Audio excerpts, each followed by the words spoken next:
Welcome back to Virtual Horror Con. I am your host, Josh Heath. Today we are going to be talking about writing horror for community content. I'm super excited to have the star-studded cast of folks here with us today. This is very exciting. We have a lot of awesome stuff to talk about. Real briefly, I'm going to have everybody introduce themselves. I'm going to start, but I'm also going to remind folks that if you are interested in winning a raffle for all of the products that High Level Games has created, which is 40 plus supplements on the Storyteller's Vault, StoryPath Nexus, and other community content and drive-through RPG locations, you can do that by spending money in with the awesome link that is going to hopefully be available up on the Virtual Horror Con site, so that you can put in a donation and maybe win that awesome package of books that we have created at High Level Games. So I am a creator at High Level Games. I'm one of the folks that's involved in all of the stuff that we do there.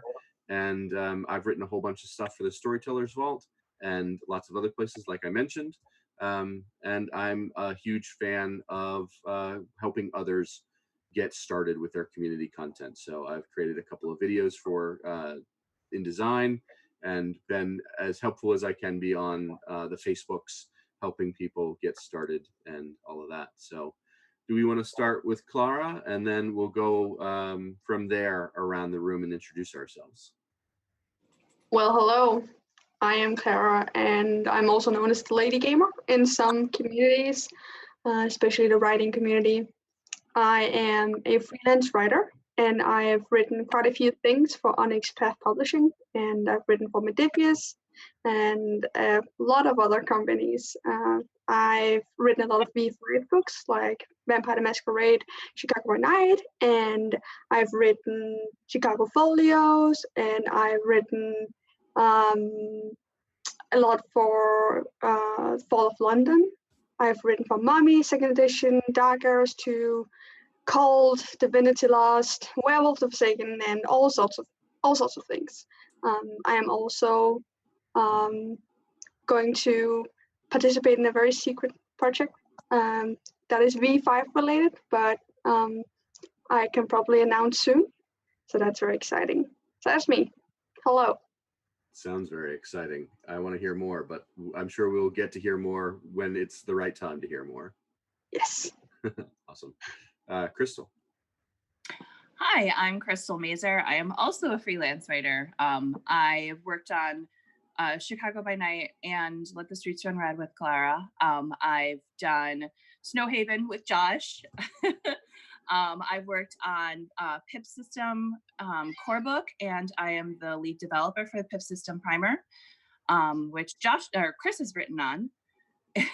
And I am working currently on several Pip System projects, Ironbound and Kids Guide, and a couple of translations which are not yet announced yet.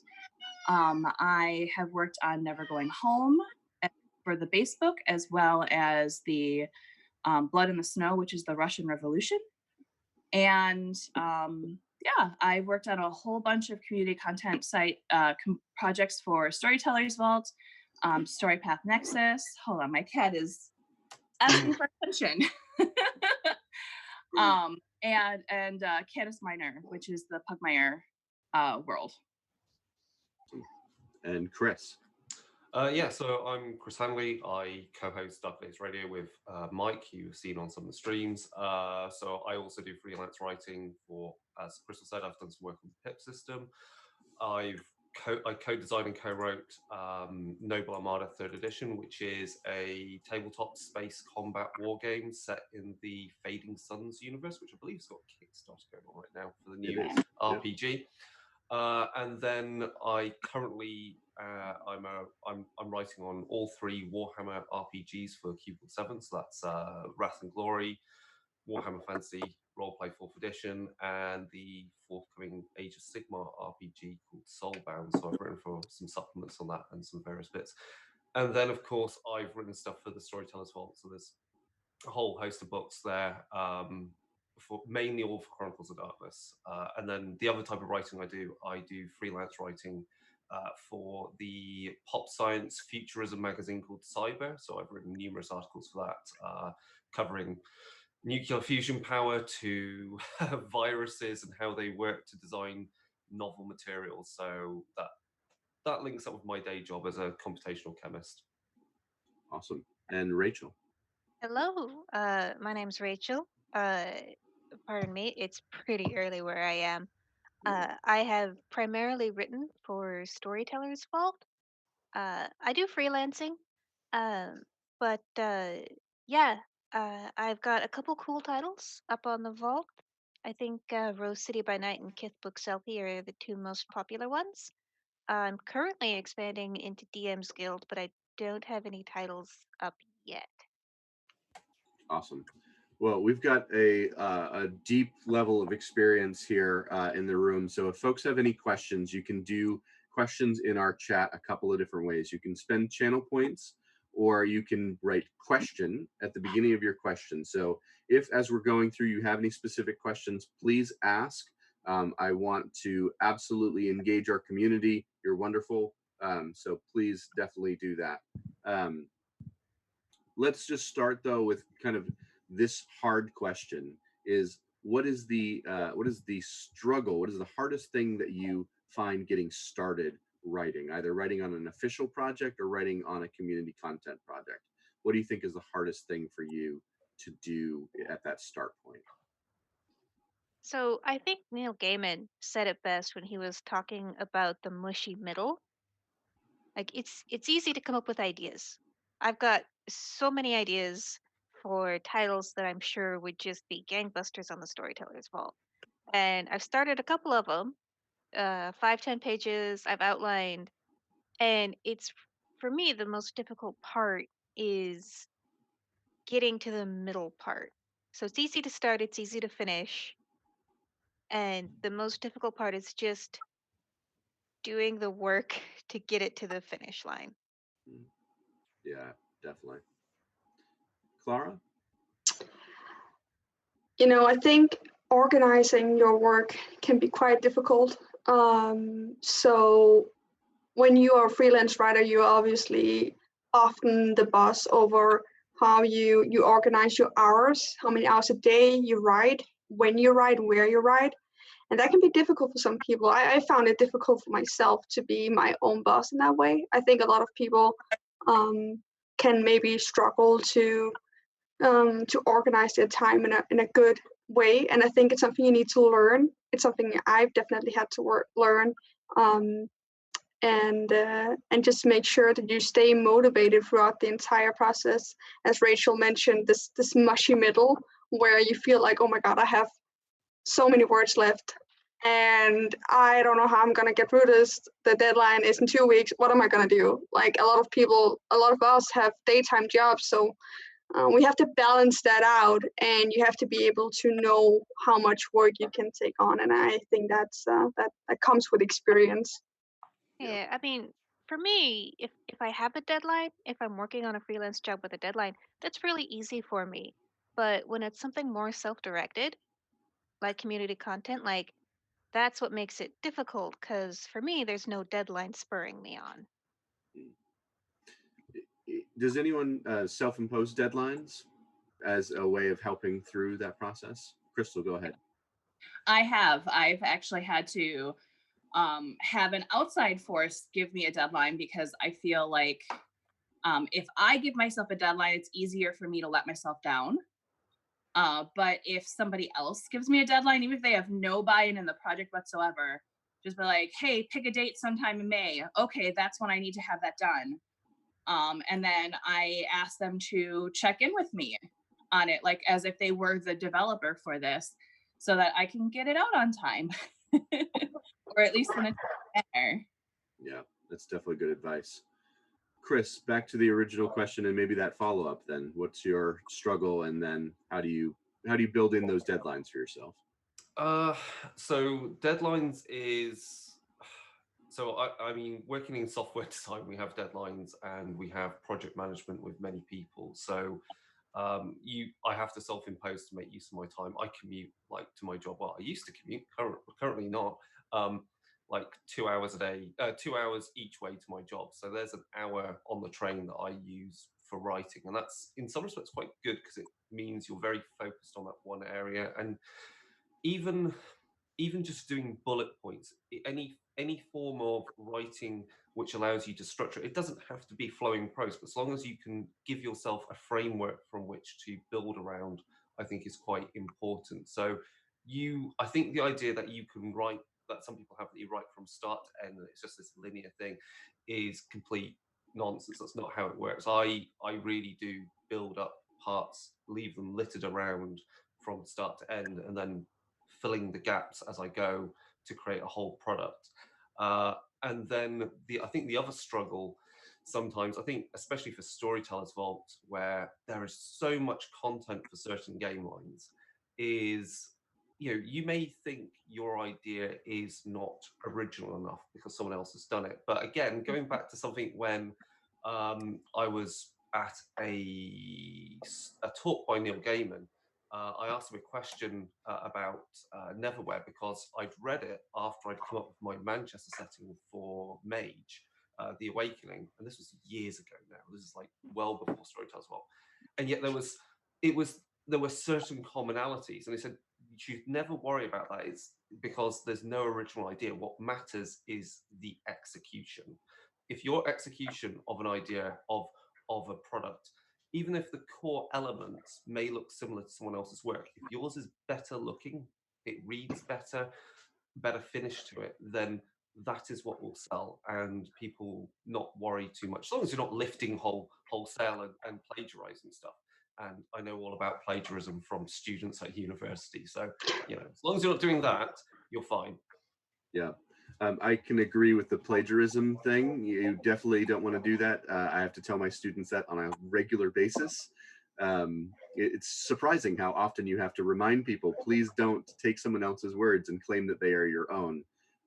Thankfully, we don't see that very frequently in the community content space, but I find for me, I'm pretty much, as everyone else has said, my biggest struggle is going from, I have great idea, how do I take that great idea and actually write it out enough so that I have a good framework that I can fill out and actually have like a story, whatever that story looks like. If it's a city setting book or a region setting book like Dark New England, it's got to have all of that content, and chunking that into little bites takes it from overwhelming to, hey, I can write this small section on Maine or this small section on wonders that I'm writing for Mage, and just chunk it into those little easy to do spaces.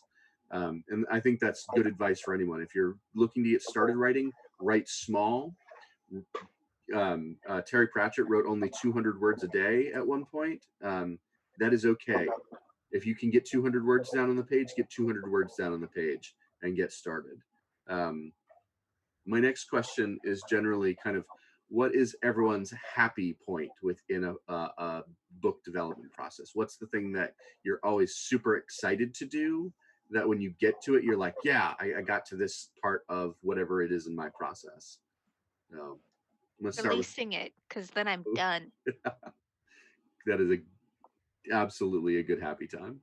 I enjoy, once I've got the vast majority of the writing done, I really do enjoy layout, because I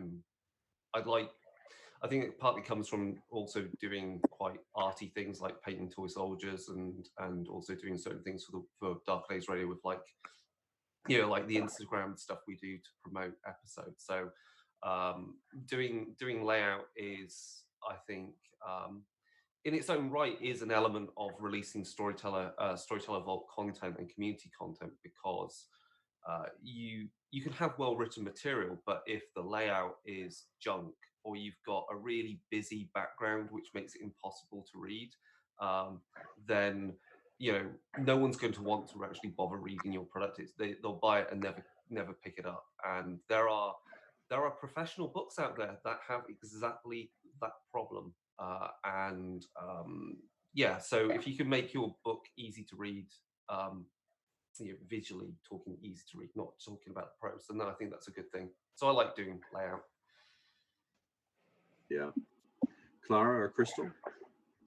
Well, I I'm actually kind of on the same page as Chris, but more the artwork. I love seeing my characters and my scenes in art. I think that's like an homage to what you've written, that someone has interpreted it and looked at it and created an image in their head of what you created. And I think that's just wonderful, because I'd say 90% of the time it's never the way I imagined it. And that's, it goes to show how far writing can take your imagination. And I think that's just it's a wonderful gift, and it's such a lovely thing to be a part of. So it doesn't have anything to do with the writing in itself, but it has something to do with kind of developing and taking that text and creating a picture from it.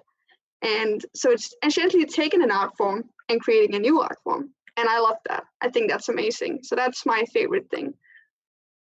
I definitely can agree with that. It's amazing to see someone create a work of art out of something you've written, and you're like, that is not exactly what I was picturing, but it's so awesome. Yeah, it's much better. Yeah, yes. Crystal, thoughts on this? So my favorite part is actually right when I come up with an idea. I'm one of those people where my brain quick fires and it'll wrap itself around one concept, and I will keep building onto that concept until I have something that is tangible and executionable, where I can put it into a layout and then, or an outline, and then write into the pieces and everything like that. And so I really like when I come up with ideas that challenge me, but also that I know I'm like, oh yeah, I could totally do that, and this is how I would do it. Okay, and I can see in my head the steps of what I need to do to plan all of that out. So, and I think that's one of the most fun things about doing your own community content is I don't have to answer to anybody other than myself. And so my ideas can be totally outlandish and something that like a publisher would never do. But because it's me, I'm like, I'm going to do it because I can. So that brings us to the first question we got in our chat, which is by C.A. Berlitz, which, and I'm going to interpret this question a little bit just to wrap my brain around it. But the question is, how do you curate or direct content towards community content? Like how do you decide this is a good idea for a product? And it sounds like, Crystal, for you, it's grasping onto an idea and saying, this idea excites me, I'm going to write it.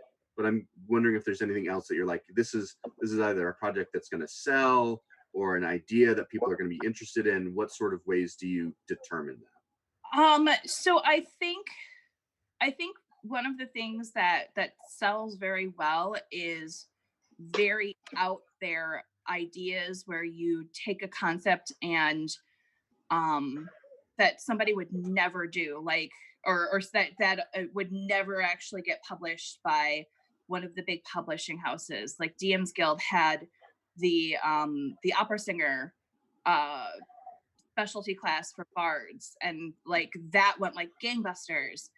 And so Storyteller's Vault also had a couple of other things with your Beckett's Folio, for instance, is like one of the coolest things that I absolutely love and never even thought would have happened with any publisher, but here it is, and it's tangible, and I can take a look at it and read it, and it goes right into one of my favorite vampire products. It ties directly into it. So I think that's one of the coolest things, and one of the things that would probably do very well with making products and stuff like that is finding something like that, and realizing that you might not have to do something that is super, super popular, but if it excites you, totally do it. Yeah, agreed. I think that's the key. Like, the best thing to do is be excited about your own work. And if you're excited about the idea enough to run it from beginning to end, which can take a couple of months to a year more, depending on the idea, the project idea, you've got to have that personal excitement. And even if you know, hey, this isn't going to sell, if I love it, that's all that matters to me in community content to some degree. And then hopefully you'll be surprised what sells. I think so. Of the 5 things I've got on Storyteller's Vault, let's think 1, 2, 3. I think 3 of them I've run in some way. So Hunger Within was a one-shot Chronicles of Darkness Mortals game that we ran on Dark Days Radio back in 2011, right? The Sins Washed Away was a one-shot we ran at UK Games Expo. It was part of the Contagion Chronicle crossover event thing we were doing. So Klara was running Vampire the Requiem for that. So there's some funny stuff if you ask Matthew Dawkins about it as well, like about how characters from all of the one-shots we were running cross over it. But yeah, that I think the point is each of the products there had a purpose for me, as in it was something I wanted to run. And it meant also it was tested fully if it was a one shot. With the Venice Unmasked, that's something I wrote back in 2000 over the course of a year, between like 2009 and 2010. And just because I love Venice, and it was the Changeling Chronicle I ran, and I look at it now and think it was great to put into layout because Word was horrible. It was in layout in Word. Yes. But now I kind of get an anxiety attack when I think, oh, I'd love to update it to 2E, and it's like and going back to what you were saying about breaking up into manageable chunks, because it's a big book, and I need to work out what's the most important things to update. I mean, that ties into mostly something else we'll talk about, Josh, which is about something you can do in ST Vault is like you can take 1E Chronicles of Darkness and update it to 2E, or you can do something from very old products and update them, but that's another discussion. But yeah, everything I've run, it's basically stuff I've run and I like running and tested. Yeah. Let's talk about that real quick, and then we've got a question in the chat, because you mentioned something that I think is really helpful for people to be aware of, is that you can update old products as long as you're rewriting them. It is a very easy way to get involved in community content. It's true on the DMs Guild. It's true on the Storypath Nexus. It's true on the Storyteller's Vault. If there's something from an earlier edition, for example, Dark New England is an update in some ways of Dark Colony, which is a first edition Vampire the Masquerade book and was, in my opinion, terrible, but also wonderful. And I was like, I want to take these ideas and bring them into a new life and a new edition. So I guess the question that I have to all of you, because I'm pretty sure that all of you in some way or another have updated content to a new edition. So how do you do that? What sorts of things do you decide, I'm going to keep this into the new edition? What are your frameworks for that development process? So I was on Chicago by Night, which is, well, a new edition of an old loved edition of a vampire book, and it was terrifying because people loved that book. Like, you don't want to fuck that up. You don't want to do that. You don't want to have your name on a product that just dishonored something people love so much. So I think for me, like when I approach an update like that, I think research is really important, because on one hand, you don't want to repeat things that happened in the previous book or the book you're trying to update, but you don't want to stray too far from it either. You kind of want to find that balance that would appease a lot of people or make a lot of people happy or make a lot of people want to run that game or use your book. So it's kind of figuring out, what do people want from this? So I not only did I look up Chicago, but I also looked in the book, and I also looked in different forums to figure out what kind of things do people want? Like what are their expectations, and is it something that I can live up to as a writer? So yeah, definitely do research. I think that's important. Agreed. Rachel, thoughts on? Go on, Rachel. Sorry. Yeah. Yeah, so for me, when Vampire took off in the 90s, like it took off. It was super popular and it displaced Dungeons and Dragons and it ruled the world for a while. And And I've thought a lot about that, like why that game in that particular time? Was it marketing? Like maybe it couldn't have entirely been marketing. There was something about vampire that spoke to people. And I really feel like that's the important thing to understand when you want to update something, and it's a little bit of black magic because how can you capture lightning in a bottle twice? But you've got to look like, okay, what made this so popular in the time and place that it was created? Or what made it flop? Because you could take something that totally failed, like Wolves of the Sea, and update it and make it better. I'll give that book some credit. It was better than I remembered the second time I read it. Yeah. Or you can compare the clan books. The second edition clan book versus the revised clan books. They're all better. And so, yeah, so when you're updating, you just sort of have to figure out what made this good, what made it bad, how can I bring it in line with what people want today. I think that's good advice. And Chris, you spawned this question, so I'm going to let you tackle it. Okay. So I think sometimes it's about if you can also give some added value to what you're doing as well. So, for example, in the secret frequency files that we put out a few months back, I revised the Architects of the Monolith, which is a Ventru bloodline in Requiem. But rather than just rewriting, rewriting the text of the bloodline and rewriting the text of the powers, I added a few extra powers into the disciplines just to bulk it out, so there was some added value there. B, mechanically, you have to bring those powers up to date to the modern system, so that's added value. But then also, I think recontextualizing those powers, so maybe it reads a bit better, it gives more examples of how to use them, because obviously we have the benefit of hindsight of using this game, actually putting it on the table.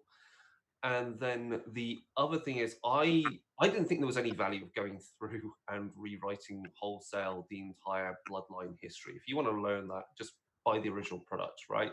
But what I did add was because it's the secret frequency files, we took a urban legend myth, in this case, a particular architect in Liverpool who has some history about how he's immortal and has this weird pyramidal tomb, and used that as the context for this bloodline. So he is one of these vampires, and I think that really just gives some way of grounding that all that mechanical stuff, and gives you immediately an idea you can use in your game.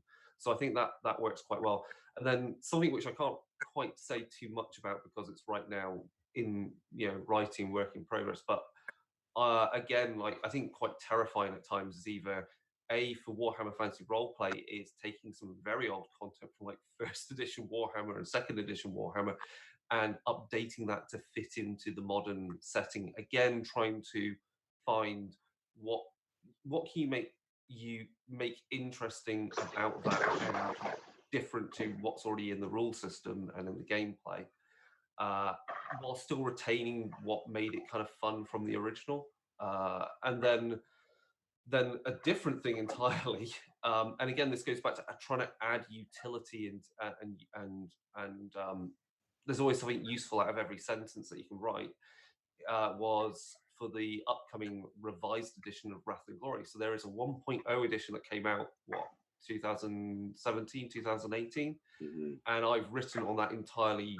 That book is near enough rewritten from top to tail, and I rewrote the entire GM's chapter. So again, that's me trying to put as much useful content in there, which I didn't think was quite in the original. Yeah. Awesome.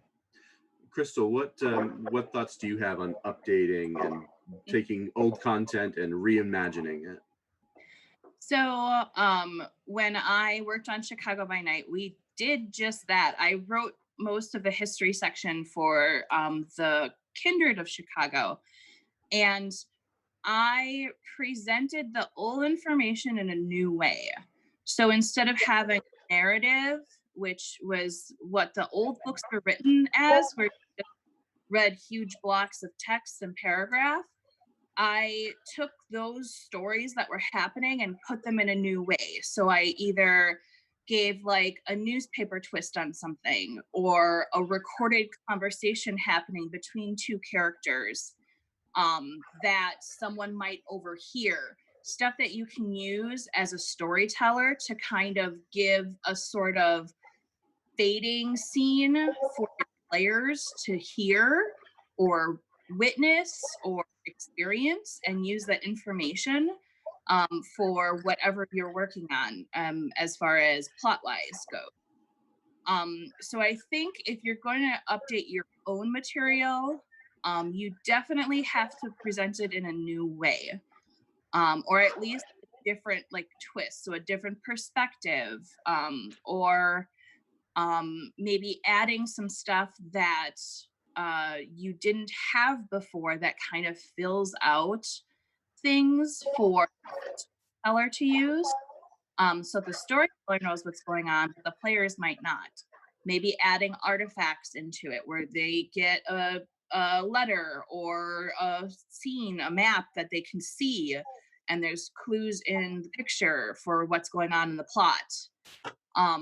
Stuff like that.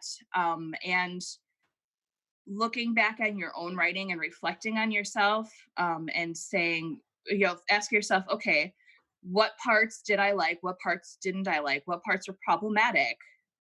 And taking those and just kind of piecing them and Frankensteining your story back together so that it works in a way that you envision it.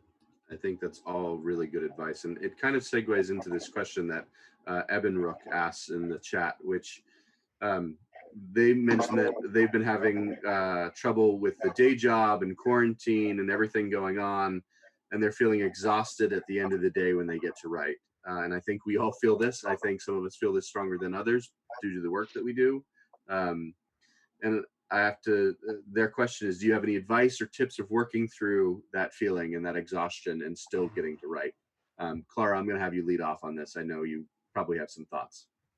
Yeah, so I'm a nurse in my day job, and I actually work at a COVID-19 ward right now. We have a lot of sick patients, so I'm at work a lot. But I still make time for writing, and it is hard. It really is, and it's totally okay to feel exhausted and to feel like you can't handle things. That is totally fine. Don't push yourself too hard, and don't be ashamed of feeling exhausted. Everyone is. So what I do is I try to create time where I don't work. And I think that's very important. And I try to create time where I just read a book, or I cook some food. I do something that I really enjoy, that doesn't have any pressure and doesn't have any expectations, because it's good for you. It's good for your soul, and it's good for your head and your mental stability. So even though you have a lot of things to do, even though you feel like the whole world is like pressuring you, take time out to do something you really enjoy. Play a video game, something. I really love playing on my Switch, and it kind of allows me to escape. And I think that escapism right now is really important. And if you can maybe find that escapism in your writing, that would be a perfect middle ground, because then you get work done, but you also disappear and do something that you really enjoy. So if you can maybe write something on your project that you really like, or an idea you just got up and you just gotta get it out on paper, do that. Don't be too organized. We just talked about organizing your work, but I think in these times, just do whatever you feel good with. So yeah, that's my advice. Take care of yourself. Yeah, It's important. I think that's the best advice that you can give someone, is to just, it's okay to take a break and step away from what you're doing for a moment, and then get a tiny bit done. If that tiny bit's 50 words, if it's 100 words, you'll be shocked when you're at 1,000 words and you're like, oh, I only sat down to write 100 words today. That's okay. Like, let the words flow as they're going to flow, get something down, and then you feel like you're at least getting progress. You're moving along. I agree with that. And I'll also add that if you feel like you have writer's block, sometimes it just helps to just write something. It doesn't have to be something you use in your final product. It can be a description of a piece of clothing or a description of a tavern or something. It can just be just something, because sometimes it's getting that physical, the physicality in writing and getting your fingers moving more than it is getting your head moving, and then your head will follow along. Yeah, 100%. So any other advice from the panel about working through the stress of everything right now and just the stress in general? How do you sit down and get moving? I try to have things that don't involve keyboards all the time because I'm a programmer by my day job. So, and if there's one thing just as terrifying as seeing a blank screen with no words for your freelance writing, it's seeing a blank screen with no code for your main day job. For me to get into writing, I need to have a break away from the screen time. So painting toy soldiers is pretty much what I do as that break, or yes, Klara says playing a computer game, because it just means you're not going to get that RSI kind of feel as well on your fingers. And also to relax your eyes, because looking at a flat screen all the time is not great. And I think I'm lucky in the sense of writing for the Warhammer RPGs, because by painting some toy soldiers that are Games Workshop stuff, it means I'm constantly living and breathing the setting, but in different ways. And suddenly I'll paint a toy soldier and I'll be like, oh yeah, I love Gene Stealers Day. Let's write more about Gene Stealers, which is always fun. I like Gene Stealers. Fair enough. Crystal, any thoughts on this question? I enjoy actually like watching TV shows and movies and stuff like that. So when I am feeling like I have writer's block or I'm just exhausted or something, I will pick a movie or pick a show or pick some like a documentary to watch that pertains to what I'm writing to. So like lately I've been watching a lot of World War I, and having to do with Rasputin and all of that stuff. Because then I at least feel like I'm doing research or something like that towards my writing goal, even if I don't write necessarily that day. And I know a lot of writers talk about you have to write every day, and sometimes for us it's physically impossible to write every single day. Please give yourself permission not to write every day. I've set myself a monthly goal instead, because I've also found like weekly goals also tend to get me in a negative headspace, because if I say I have to write 3 days a week and I don't give myself a word count, but I skip Monday, Tuesday, well, now I have to write Wednesday, Thursday, Friday, and I have this thing on Thursday that I'm going to be going to. So like, don't get yourself, find a good, happy amount of time for you to give yourself a balance. And for me, that's a monthly goal. So I have a monthly writing, like how many words I'd like to write a day or write for that month. And as long as I hit that monthly goal, it doesn't matter to me if I write all day Saturday, Sunday for one weekend and get the whole goal done, and then I don't write the rest of the month, as long as I'm not on a deadline. If you're getting paid for something from somebody else, please make sure you hit that deadline. This is just for your general writing, for your own community content and stuff like that. So, and that's kind of how I got around that mentality, because, for working out for me, like, okay, you should work out 3 days a week. Awesome. I didn't work it on Monday. Okay. I didn't work it on Tuesday. Okay. And so now everything's piling up towards the end of the week. That's just not going to be healthy right now. So yeah, give yourself permission to not write, to not do anything in general, because sometimes you just need to sit there and take care of yourself first, and then you can take care of the other stuff later. Yeah. Rachel, thoughts on this? Yeah, this has all been really good advice that people have offered. I suppose the contribution that I have is maybe pick a different time to write. Like, I personally cannot write in the morning, and it is Yeah. really weird because the sun, like, as the sun goes down, I get more creative energy. So if you have arranged your schedule such that when you sit down for writing time, you just feel tired and exhausted, maybe that's just the not the right time for you. So try writing at a different point in the day, a different point in your schedule, and you might find yourself better able to produce in that period.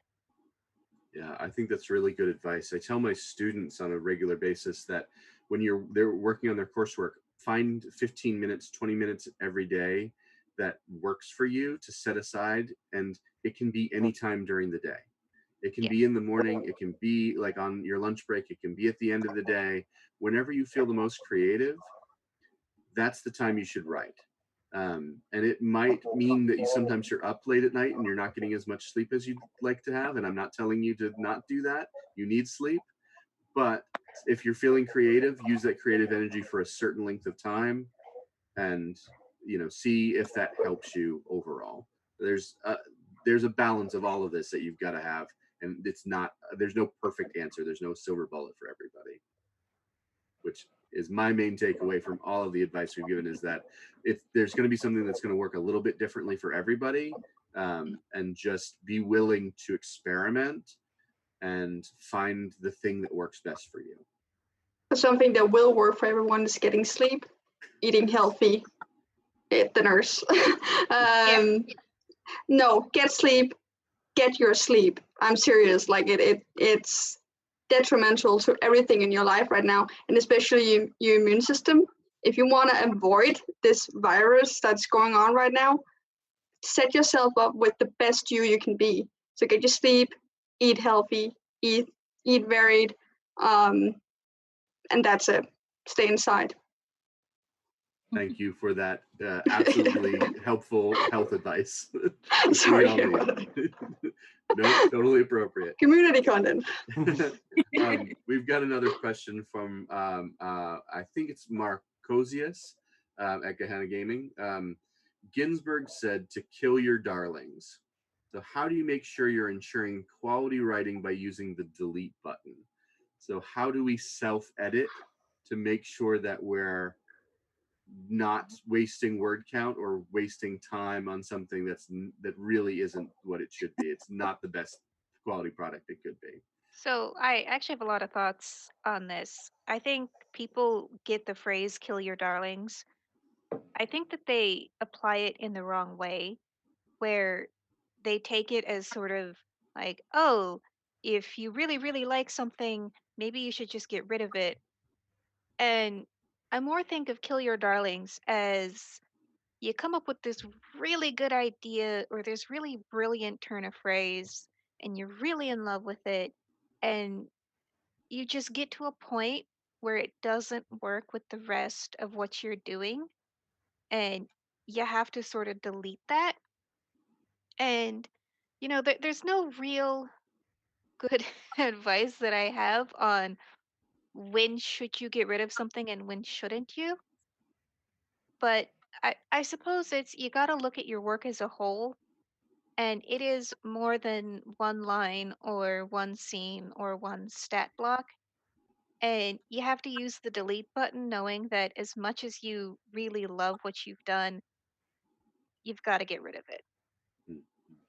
And Oh god, one sorry. thing, sorry, uh, one thing that I do is kind of helps take the sting away is I have a graveyard document.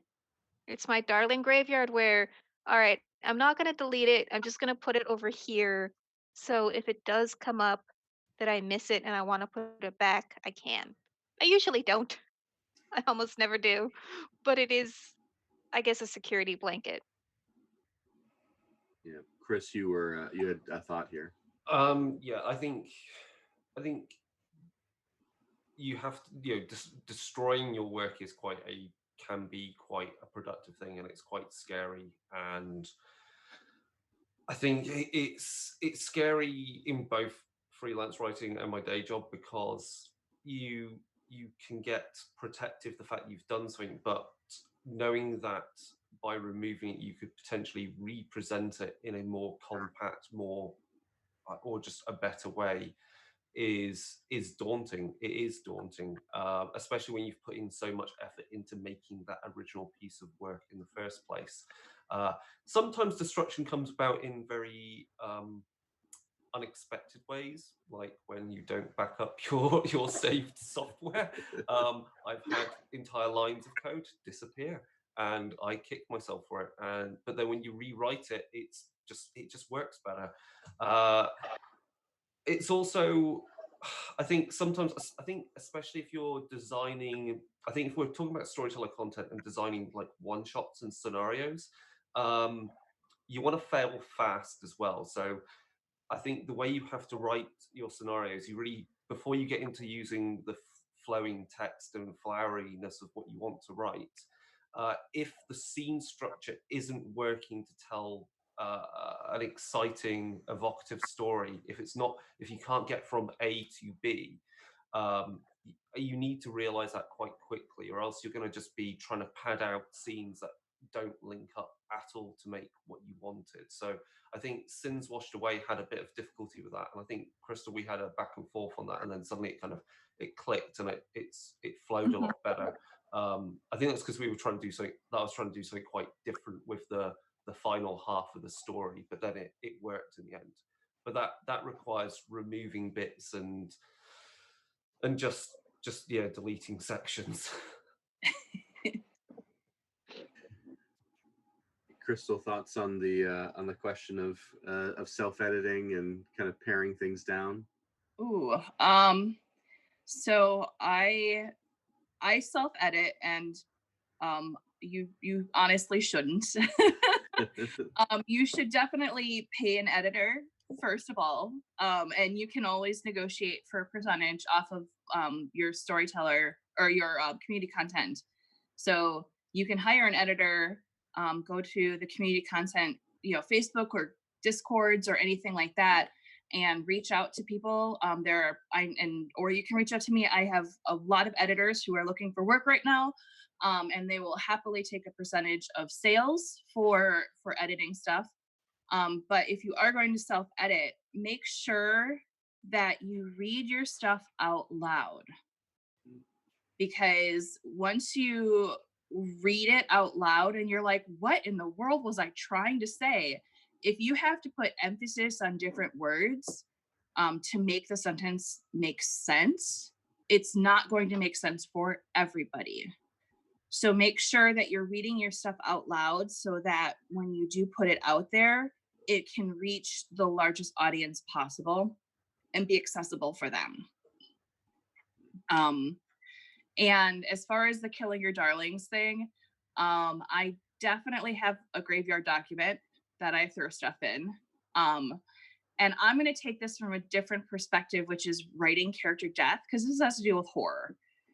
And sometimes the best stories come out of the death of a character. And sometimes motivation can be driven by it. But I would say be careful how you kill your darlings. Don't fall into tropes that are going to be offensive or stale. Make sure if you do kill a character that there is a reason, a point, a plot, a hook to it, that is not, I need to kill this character off for character growth of other characters. That should come naturally. That shouldn't be the whole reason that you kill the character. Yeah, don't fridge anyone. We don't need any of that. Oh gosh, no. And yeah, please avoid like the girlfriend trope or, the whole kill your gays love scene thing. No, please don't do that. Like avoid those tropes like crazy, please, because they've been overdone. They're so stereotypical and they are extremely offensive to a lot of people. If you're going to write horror, you could do it in a way that is not offensive. So we've got a question that I think this might be the last question or one of our last questions, and it's a horror related one. So I want to definitely get to it. And it went away on the screen. Where has it gone? Gabby Becky Gao asks, I have an idea of a mix of slasher story and Final Destination story. Any tips on how to make the killer not so easy to guess? So any tips on hiding who done it from anyone here on the panel? I could give my take on it. Okay. If you want to play a twist on something, one of the things that I've learned as a storyteller and as a writer is sometimes you never reveal who it is. And that makes it even creepier because they'll be going after someone and going after someone hard, and it ends up never being that person. And then the killer just disappears into the ether. And there's that hook that's left hanging that you can use for later stories and stuff like that. It's sometimes you have to leave a story or a plot hanging before you can get to the big reveal. And sometimes you never get to the big reveal. And that's okay. You have to make that work, because sometimes that just doesn't work for story. But other times, yeah, it's, mass murderers exist, so serial killers exist, and they strike at weird times and at different places, and then sometimes they just disappear because of some other thing that happens. Anyone else have any quick thoughts on? Yeah. Go ahead, Rachel. My advice is don't try to outwit your players. So assuming that you're writing something for Storyteller's Vault, you want them to figure it out. And your players are going to feel really good when they figure it out. And if they figure it out early, then they figure it out early. They probably won't because players can be really dense at times. Uh, you know, just give them clues at intervals and prepare for they figure it out early. Okay, what are the consequences of that? How does the story move forward in that way? I think that's good advice. Klara, do you have any advice here? Oh, sorry, Chris. No, I was going to quickly jump in, but Klara, go first. So how do you hide your antagonist that he is the antagonist from the players, or is that the question? Yeah. Okay. So I think you can do it in many different ways. I would never call my players dense because it's never, ever the player's fault. It's always your fault. It's your responsibility as a storyteller or as a game master to run a good game. So I would say I